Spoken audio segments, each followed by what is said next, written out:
An overwhelming call at the United Nations for a ceasefire in Gaza. Israel and the US among the few voting against the resolution. How isolated are both nations from most of the world which opposes the war? Can international opposition have any impact? This is Inside Story.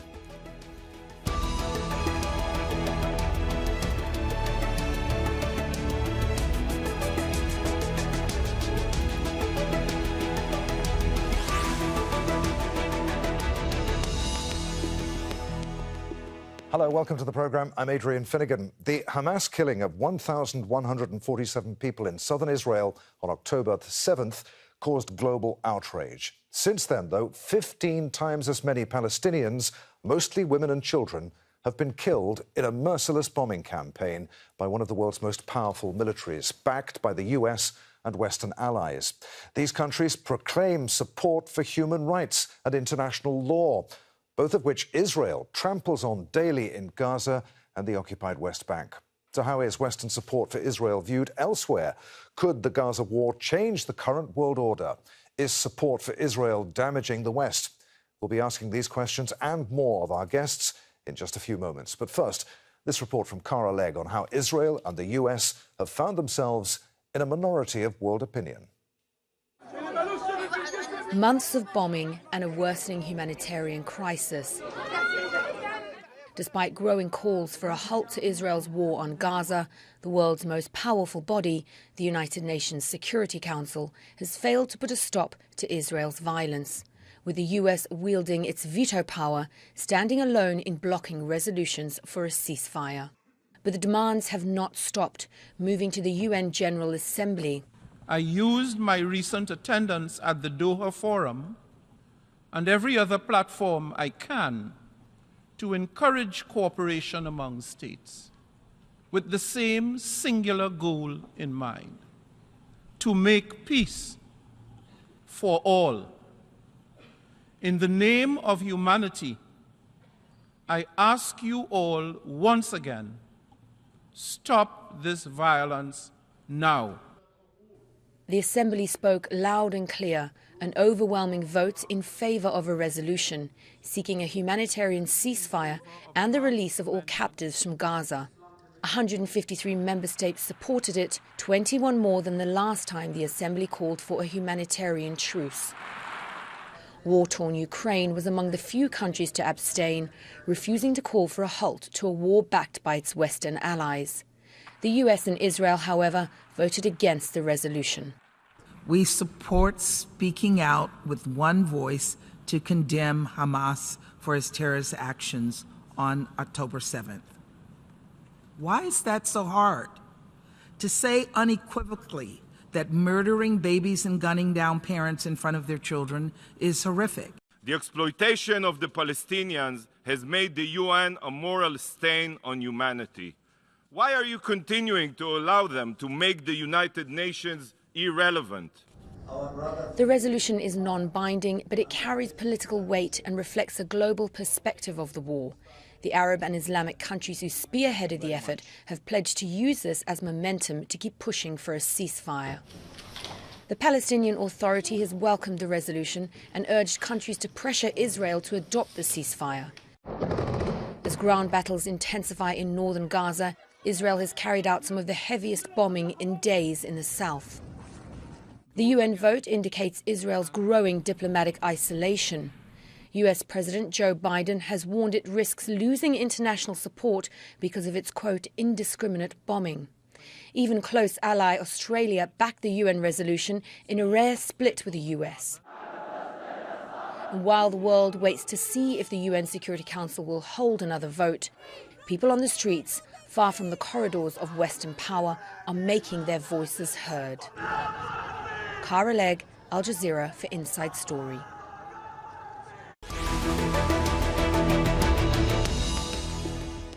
So let's bring in our guests for today's discussion. From Paris, we're joined by Tamir Porras, a former career diplomat in Venezuela and a policy advisor specialising in Latin American economics and geopolitics. From Cape Town, South Africa, we're joined by Melanie Verwoerd, who's a former South African ambassador and member of parliament in Nelson Mandela's administration. And here in Doha is Sami Hermes, Associate Professor at Northwestern University in Qatar. He specializes in social movements, the state and security in the Arab world. A warm welcome to you all. Sami, let's start with you. How significant is this UN General Assembly vote? It's highly unlikely to lead to a binding resolution in the Security Council anytime soon, is it? I mean, is it the best the UN can do? Of what relevance is this vote to someone suffering under the constant bombardment in Gaza? No, I mean, on one hand, it's great that we've seen a shift of 20 countries in the last month, but of course, it's not quick enough. And of course, it's wonderful to see that the U.S. is now isolated. I think that's the first step. Is that it's isolated, and we hope that the next resolution that comes out will see a change, and the U.S. won't be able to protect, its interests and Israel anymore. But in a sense, it is also, as the Israeli ambassador to the UN said, right?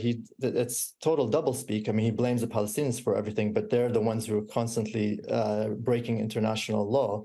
And so, in a way, the UN has become ineffectual. But I think what is really important is this movement. What you see is international global solidarity actually sort of moving this dial. And I think that's what's really important, is that we see that, even this resolution, it's not put on the table. And Antonio Guterres, he did not invoke Article 99 because Russia told him or China told him. This movement we're seeing is because of global public opinion and pressure on the streets, in the hallways of power, in all sorts of ways that it could talk about in this in the next minutes. But I think that is really where we should really take note, that none of this would happen if it wasn't for this public pressure. Melanie, 10 nations voted against, including the US. The UK and Germany were among the 10 nations who abstained. How isolated does this vote leave the US? Picking up on what Sami was saying, what message does it send? And is that message likely to be heeded? And if so, when? Well, I mean, the message is very, very strong, right? It's not often that the UN votes on something so strongly and agree on something that strongly. So the message is very clear. The question is, what will it result in? The moral message is there. And I mean, also interesting for me, living in Africa, only 3 countries did not vote for it. 2 abstained, and it was only Liberia who voted against it. So, even in a continent as diverse as Africa, seems to be a very, very strong message. And one has to ask, how can there not be? How can one not ask for a ceasefire after everything that we've seen and that we've seen on our television screens now for so long? But the question is, of course, with the Biden administration, are they actually going to heed this message? And well, one would think that he would increasingly start thinking about the fact that he is losing a lot of support also in America from the liberal left. But it seems that this relationship with Israel just keeps on holding them in some way, both financially and also diplomatically, seems to consistently still support Israel in this war. Tamir, picking up on that, allies are supposed to speak supportively of allies, at least in public, and take a more honest and robust tone in private. What are we to make then of President Biden's remarks that Israel's indiscriminate bombing of Gaza is losing its public support, and that Prime Minister Netanyahu needs to change his government and his stance on a 2-state solution? Where is that coming from? Well, I believe that President Biden is probably speaking about his own public opinion, because Israel's public opinion, Israel's support all over the world has never really existed on the Palestinian cause. I think the vote at the UN General Assembly resolution on Palestine reflects what the, I would say, historic opinion in the global South is about the conflict and the fate of the Palestinian people and the rights of the Palestinian people. It is in the West, in the United States, in the European Union, where governments have been supportive of Israel, somehow in disconnect with a growing portion of their own public opinions who are, of course, appalled at the barbaric campaign of bombing that has been imposed over Gaza. And of course, it is their own stance supporting Israel, despite of these, I would say, proofs that are visible to all public's opinion and to the world, that is creating an internal problem in Western societies and for Western governments, such as the U.S. government of President Joe Biden. And I think he's referring to that public opinion that doesn't understand how governments in the West are supportive of the government of Israel, irrespectively of its actions that are clearly violating international law and of course, committing war crimes. Let's discuss the points that you bring up there with Sami. Sami, what are we to make of the stark differences in position on Israel and its bombing of Gaza of governments? I'm not talking about public opinion here now, but governments in the global south compared to those richer nations in the north. Look, the whole issue really stems from the fact that Israel is ultimately a European settler colony. So it makes perfect sense that Europeans, so the richer countries, Europeans, Americans, are going to support their settlers. And so I think this is a really important point that keeps getting missed. And this is why there's a real interest from the US to support the Israeli state, because it supports its interests in the region. And I would go as far as to say that we talk about ethnic cleansing and genocide, but really I think what we see here is the US actively involved in this, and it's just Israeli soldiers doing the labor of it. But I think this is why you don't see global South countries supporting Israel. They're not, it isn't a global South settler colony. So I think this is and I think one other thing I'd want to say on President Biden's remarks is that he's said things to this effect in the last month, that things are public opinion is shifting and so on.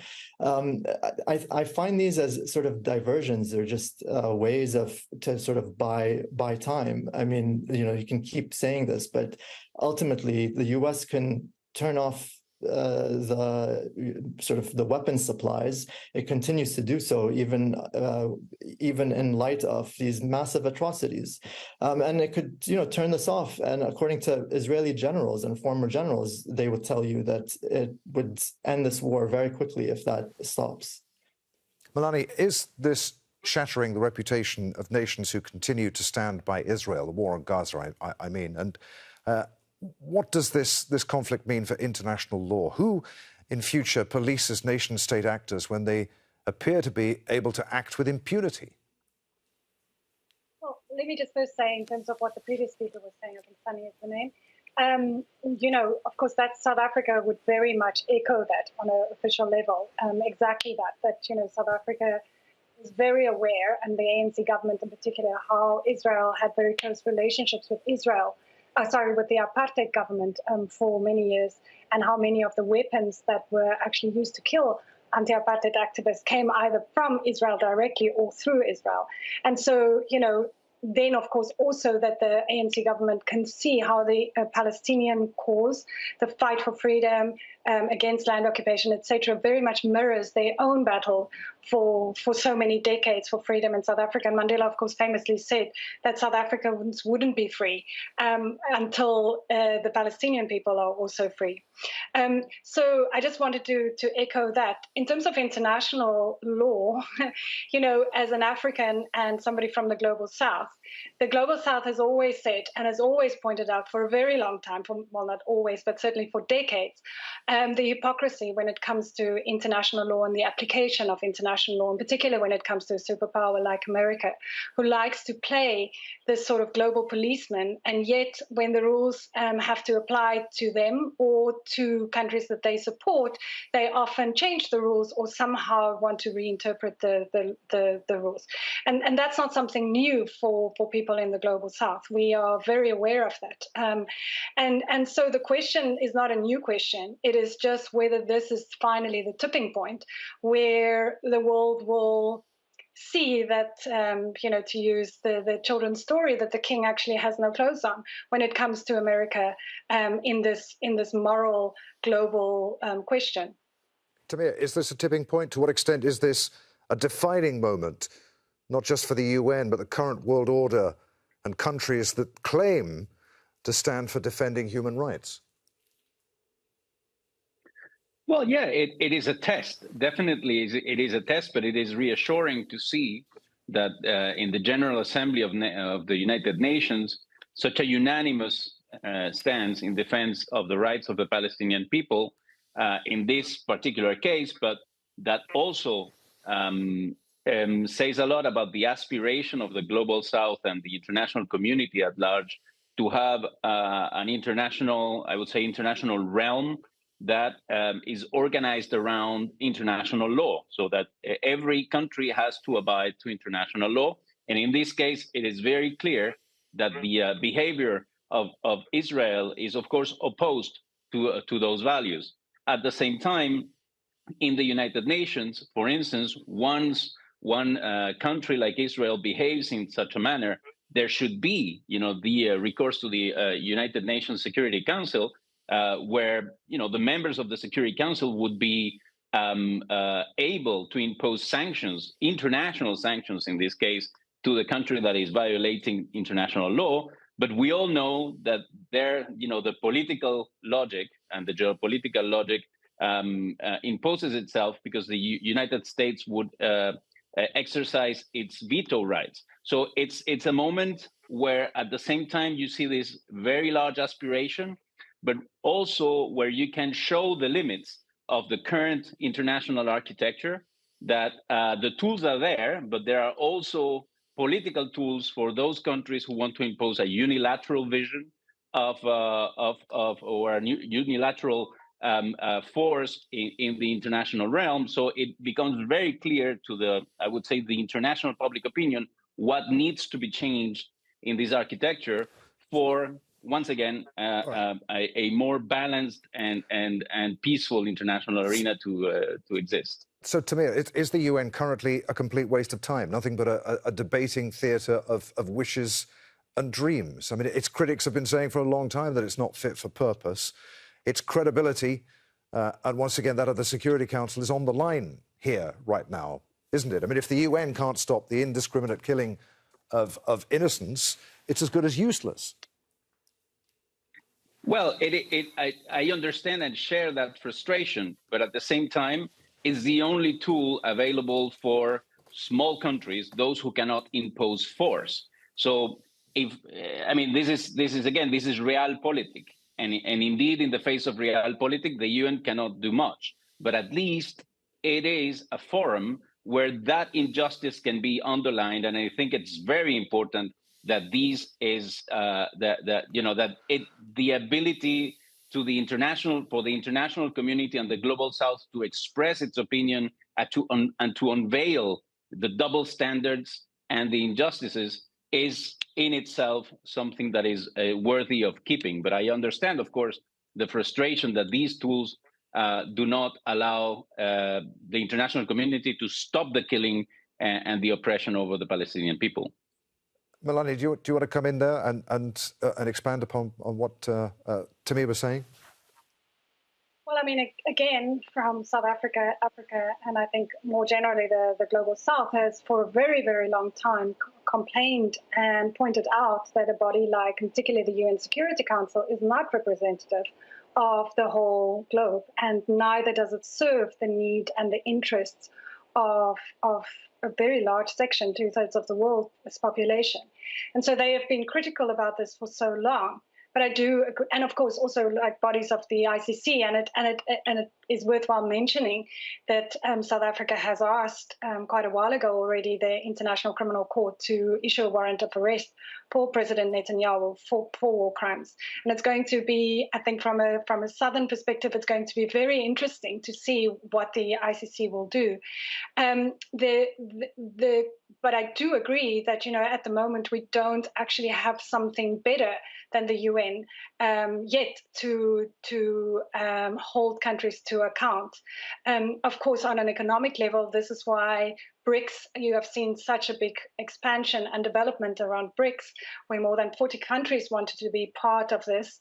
And 6 quite big countries who entered BRICS this year and will start being full partners on the 1st of January. And that is all part of this effort of the Global South and also of Africa to form a balancing power or a balance against the sort of superpower of particularly America, who seems to often not act in the interest of the Global South. Sami, after the General Assembly vote, Israel's envoy called the UN a moral stain on humanity. And as far as public global opinion is concerned, I mean, you could argue that he has a point, not for the reasons that he was actually arguing at the time, but many people are so frustrated with the UN's apparent impotence while people are dying every hour in Gaza. Yes, I think, listening to your other 2 guests, the one thing that strikes me is that, and you've said this as well, is that this is not the first time we talk about the UN not meeting its responsibilities. But I think this is one of those moments where Global South countries could really take the charge. And, I think the ICC is a defunct institution, and I think Global South countries should be thinking about alternative institutions and just bypassing, the Western powers. But of course, that is in some ways dream talk. But I think I was going to say, how, Sami, how would that work? Well, I mean, I think you have 150 nations that have agreed on something. They can actually take action and say, we're going to impose a no-fly zone on Israel and put that on the table as a threat, and let's see where that goes. I mean, I assume I imagine that things would probably eventually de-escalate from there rather than escalate into a global war. I don't think that that's where it would go, but the threat of something like that, or thinking about an alternative international criminal court to sort of put these things on the table, not allow Israeli politicians to travel around like as if they're not committed war crimes. I think some of these things are really important ways that we could put pressure to think about new institutions, because we just, we get to this point every time. This is not the first time on Palestine that we've talked about the incapacity of the UN, but we find ourselves here every time.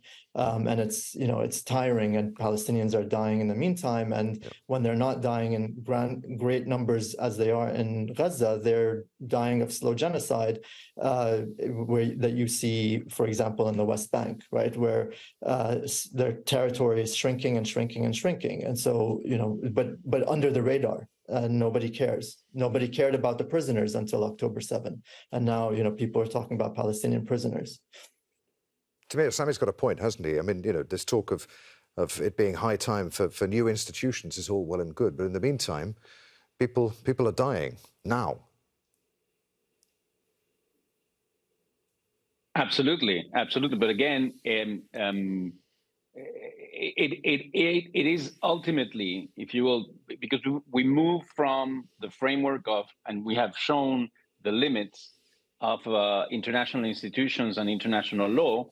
But it's probably then to the public opinions in the countries that are supporting this horrendous policies. For instance, the public opinion in the United States should put pressure on its government. I mean, it's political action is always difficult. It requires building appropriate tools. Why aren't Western politicians put to the scrutiny by their own public opinions on the supporting of Israel. Why don't we have a broader or deeper discussion in the countries that are responsible ultimately for supporting Israel in this? This is probably the way. It is probably the national public opinions that need to do the work in order to change the policies of their own countries, which are backing and probably the very same people in Israel. Again, where is the public opinion in Israel, and is it supportive of this horrendous campaign? Again, I think this is the time again to focus on where things can be changed immediately in order to reach what we all hope for, which is a ceasefire and then a political resolution that takes into account the rights of the Palestinian people. Melanie, final word to you then. Do you have any hope that can happen, that this can be brought to a conclusion quickly without further suffering and death? Well, it's probably not that quickly, but certainly I never underestimate the strength of ordinary people on their governments if they start uniting. And I agree, this is now public opinion that has to really push, because even, for example, I think countries should turn their attention now to the US as well, not only to Israel, because we can see that it's not really working with Israel. But I think if countries like, for example, in the European Union, etc., starts putting pressure also on America, that could also help in more speedily bringing forth a peaceful resolution, which is so desperately needed for the people of Gaza. Melanie, you really think that it's going to come ultimately down to people power? Well, people pushing their political leaders to stop. The Israelis have made it clear they will not stop until they will, in their view, eradicated Hamas, which I think anybody who's grown up amongst liberation movements know that you cannot stop, in particularly terrorist organizations, by killing them. You have to take away the conditions that motivates them to exist.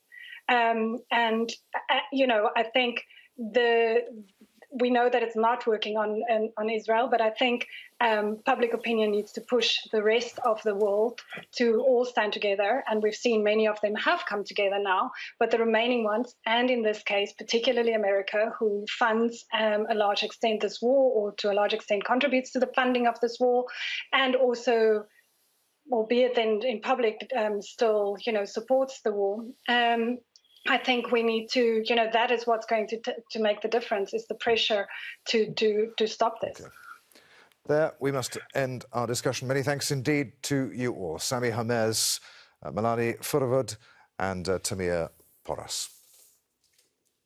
And thanks to you for watching. You can see the programme again at any time by going to the website at aljazera.com. For further discussion, join us at our Facebook page at facebook.com/AJ Inside Story.